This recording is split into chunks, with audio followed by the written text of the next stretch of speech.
Hey, Jen Banks here. This is the podcast A is for Adversity, and I'm going to talk about being more intentional about our thoughts and our goals so we can make our lives happen instead of letting life happen to us.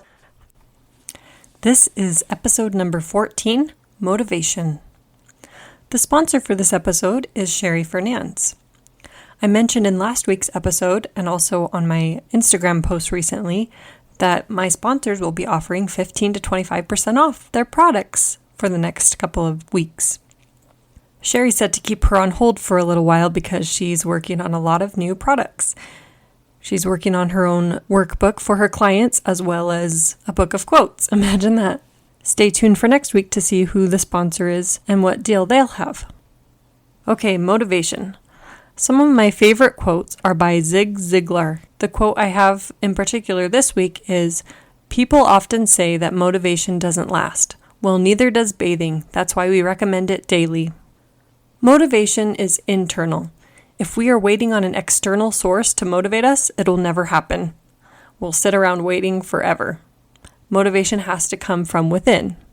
Fortunately, words can motivate us. That's definitely what quotes have done for me. And it is incredible that words can motivate us to act if we let them. This goes back to the model and how our thoughts lead to our feelings and our feelings fuel our actions. While there are many words out there to sift through, the right ones said or read at the right time can cause a chain reaction for good in our life and the lives of those around us. Our brains like to keep doing what they're doing. It's sort of a snowball effect. And unfortunately, it's a lot easier to gain momentum with negative feelings. I'm sure you've said to yourself, "Oh, this is a bad day," and the day just keeps getting worse and worse. That's because of momentum.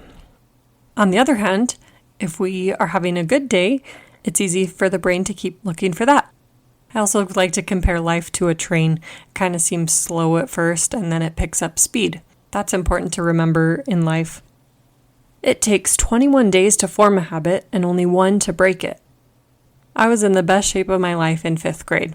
My teacher, Mrs. Tippett, told our 5th grade class that at the end of the year we would be going on a 13-mile hike. And in order to do that, we'd be running a mile every other day for the duration of the school year. It was not easy at first, and most days I didn't want to do it, but it helped to be around classmates and to have that consistency to keep going every week. 4 laps on our field was a mile, or to be exact, 4 1/4. Every lap, you'd get a dot on your hand by the person whose turn it was to be the counter. And when you had 4 dots, you would turn around and run opposite of the counter back to the end of the field to complete your quarter of a lap. I remember hitting a personal record of 6 minutes and 25 seconds. Astounding compared to how long it takes me to run a mile now. But I was a lot lighter of a person then. We ultimately made it to our goal at the end of the year to go on a 13-mile hike, and we hiked from Utah Lake to Bridalveil Falls. It was very memorable and a great accomplishment in my book. The more you do something, the easier it gets. Often it's just the starting that's hard. I know when I've been sitting on the couch for a while, it's hard to get up and do something, but just starting ends up being the hardest. Once I've gotten past that hurdle, the rest comes more naturally. When it's the middle of the night and my baby's hungry, just getting out of bed is so hard. It's all mental though, because once I get up, I'm just fine and I'm happy to feed him. It's like ripping off a Band-Aid. You just kind of gotta get it over with. A waterfall starts with 1 drop of water. My 2-year-old, who will be 3 in May, is named Rowan. I can't remember if I've mentioned this before, but something that got us through the winter months was we went on a walk every day around the neighborhood. Sometimes my newborn would come with us. I'd either wear him in the Moby wrap or take him in a stroller bundled up, but I just knew I had to get my body moving and to get him out of the house from being cooped up. A little over a month ago, we switched to bike riding. He received a tricycle for his birthday last year and hadn't quite gotten the hang of it until recently. It's been neat to watch him navigate the process of riding a bike. He's learning momentum in getting started from being stuck or just getting started from a standstill. He's learned how to steer, and I've noticed that wherever he looks, his bike goes. If he's looking backwards and watching the tricycle wheel roll, he often goes onto the grass. Where you look, you go. I found that especially relevant to our lives.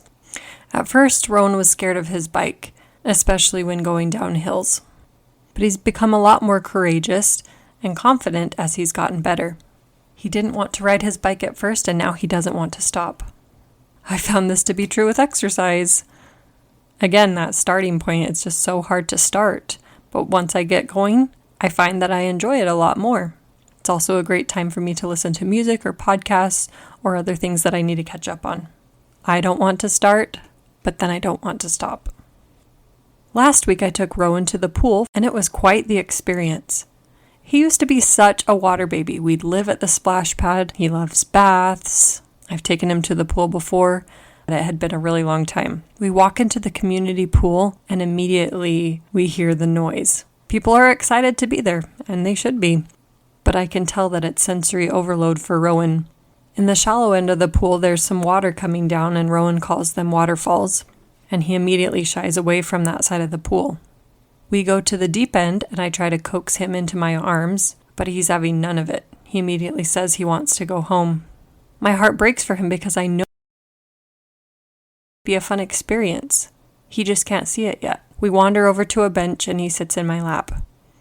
We cuddle for a while in our towels, and eventually I take him to the first step of the shallow end and set him on my lap. He's nervous, but he grows accustomed to it after some time. Shortly after, I explained to him that my legs are getting cold, so I moved down a stair. He's still in my arms, but after a few minutes, he ventures to splashing a little bit with his hands. I show him how fun it is to kick with my legs, and he does the same. I cleverly take him off my lap and say that I'm going to go under the waterfall. He enjoys watching Mommy do that and doesn't even realize that he's alone on the step. It is from that point on that he realizes he likes the pool. We stay until it closes and he doesn't want to get out. Doesn't want to start, doesn't want to stop. I encourage you to start. Whatever it is you're waiting for, in the famous words of Nike, just do it. Most often, people are seeking motivation when it comes to weight loss. It's been a while since we talked about the model, and I wanted to review it with you. It is the self-coaching model and can be applied to any problem. The acronym is CTFAR. The C stands for circumstance, and circumstances are always neutral. T stands for thoughts, which is the thoughts you're having about the circumstance. F is for feelings, the emotions that you're experiencing. A is for action, and your actions are fueled by your feelings. And R is for results, or how you're showing up in your life. I want to emphasize that only you show up in your result line. You don't control anyone else's results, just like you don't control their thoughts, feelings, or actions. It's tempting to just do thought work in our head, and most oftentimes that'll work. But I also encourage you to do it on paper, to write out your models. You may discover thoughts that you didn't realize you were having. People often ask, what should I do to lose weight? What types of exercises should I do? What type of food should I eat? Those are all actions. But if we apply this to the model, we see that it begins back with our thoughts. What thoughts are you having about you? Are you comfortable with your body the way it is? The way to happiness isn't doing something. Happiness is the way. If you accept your body as it is, it'll be much easier to get the results that you want. Also, when you get there, it won't be life-shattering because you'll already be feeling the way you want to about you instead of trying to arrive at that destination. Will Rogers said, even if you're on the right track, you'll get run over if you just sit there. Weight loss isn't my top priority right now. While I'd love to be healthier, and I do strive for that, it's not my main focus. I did recently have a baby, and I know that's no excuse, but I know that I at least have 9 months to get the weight off because it took 9 months to get it on. My focus has shifted lately. While I'm still enamored with life coaching and I still study it, I've moved more to storytelling. This all started when I heard Matthew Dicks as a guest speaker on Jody Moore's podcast. Just as a reminder, her podcast is entitled Better Than Happy, and I highly recommend it. Matthew Dicks appeared as a guest on episode number 224, and that was released in November 2019. The episode is entitled Tell a Better Story with Matthew Dicks. In that episode, she mentions that Matthew Dicks has just written a story entitled Storyworthy. Jody Moore admitted that she'd already read it twice, so I knew that I wanted to read it. I told Jared that I bought the book, and he said, "You didn't even check it out at the library first?" There are just some things that you know are going to be big, and that's exactly how Storyworthy was in my life. Matthew talks about how storytelling is kind of a lost art, and he is working to bring it back. In his book, he talks about finding your story, crafting your story, and telling your story. There's going to be a lot more on this to come. I selected 5 points from his book that will help you tell a better story, even if this is the only time that you hear about this. First and foremost is to start doing homework for life. Matthew Dicks is a teacher by profession, so naturally he calls it homework. But if that sounds daunting to you or has a negative connotation, feel free to call it whatever you want. But he says to write down every day the most story-worthy moment. Whether that's something new you learned about yourself, a transformation of some sort, a change in perspective. There's a lot more on this in his TED Talk, Homework for Life. Number 2 is 5-second stories. Matthew says that most stories can be told in 5 seconds. Of course, that's just the meat of the story. You'll want to add details and other descriptions, but if you have that 5-second moment, you know you have a good story.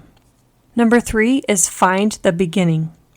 You know the end of your story because it's that 5-second moment where you learned something or saw the world in a different way. That's the ending of your story. The opposite of that ending is oftentimes your beginning. So if you learned that there are still good people in the world, the opposite would be a time where you experienced someone who wasn't being good in the world. The beginning is a lot harder to find. Number 4 is tell your story in scenes. So storytellers don't memorize their stories, but you can memorize the locations of where it happened, and that's how you will craft your story. And number 5 is memorize the first and last few lines of your story. Start strong and end strong. My 2 cents that I'll add is remember, you are the narrator of your life. Don't let anyone else hold the pen. Thank you for your patience as I learned to tell better stories. I'm sure you've heard some stories over the course of this podcast. I'm naturally drawn to stories and I enjoy hearing them. I think that's why it resonated with me so much when I heard Matthew Dicks talk about storytelling. I've come to terms with the fact that when you start something new, you just have to suck first. And if you are willing to suck, you'll go far in life. That's how you gain a new skill. We forget this as adults because as children, we're always starting something new because the world is a new place for us. Children don't have that awareness that they're bad at something, or if they do, they're willing to overcome it. Let's try to be more like that. Richard L. Evans said, "Don't let life discourage you. Everyone who got where they are had to begin where they were." We just often don't see that part. Like I said before, there will be more to come on storytelling. If you liked it, awesome, stay tuned. If you didn't, there will be a new episode next week.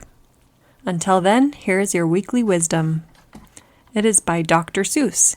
He recently had a birthday in early March. This particular quote says, "And will you succeed? Yes, you will indeed. 98 3/4% guaranteed." And that's from Oh, the Places You'll Go.